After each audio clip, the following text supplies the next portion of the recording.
A sealed jar can feel welded shut. You twist harder, the ridges bite into your grip and nothing happens. Then warm water over the metal lid changes the contest. The trick is small, temporary, and rooted in how different materials respond to heat. The lid is not restrained by one thing. Its threads press against the glass threads. A soft gasket grips the rim. Dried food can add friction.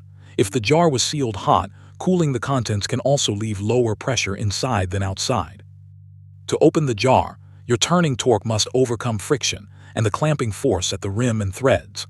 A small change in diameter or contact pressure can reduce the resisting torque enough to turn a failure into an easy release. When warm tap water runs over the top, energy flows into the thin metal lid. Metal conducts heat quickly, and the lid has little mass. The thick glass below warms more slowly, especially when the water is aimed only at the lid. Heating does not inflate the metal like a balloon. Its atoms vibrate more strongly, and their average spacing increases slightly. Across the full diameter of the lid, that microscopic change becomes a small but useful thermal expansion. The circular metal lid expands in every direction, including around its circumference. Its inner diameter becomes slightly larger. The glass neck may also expand, but during a brief rinse it usually changes more slowly and by a different amount. The expanded lid bears less tightly against the glass threads and rim. The gasket can relax slightly, and stuck contact points lose some normal force. Since friction depends on that force, the torque needed to start rotation can drop. Heating the lid and the small gas space near the top can reduce the pressure difference that helps clamp the lid. This effect varies from jar to jar, but it can work alongside expansion and reduced gasket friction. The advantage is temporary.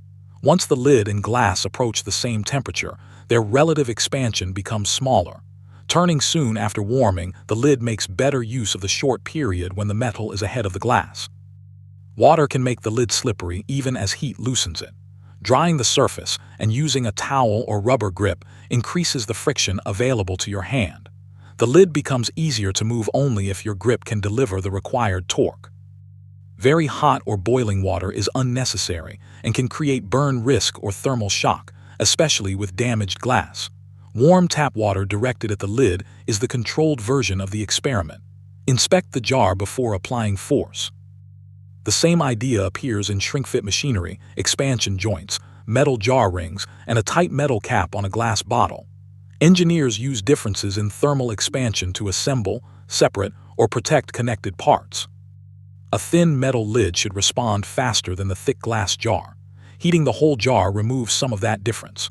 Cooling the lid would do the opposite, tightening its diameter and increasing the resistance at the threads. Warm water does not magically dissolve a stuck seal. It briefly changes geometry, pressure, and friction by tiny amounts. Once the resisting torque falls below the torque your grip can supply, the lid crosses its hidden limit and turns.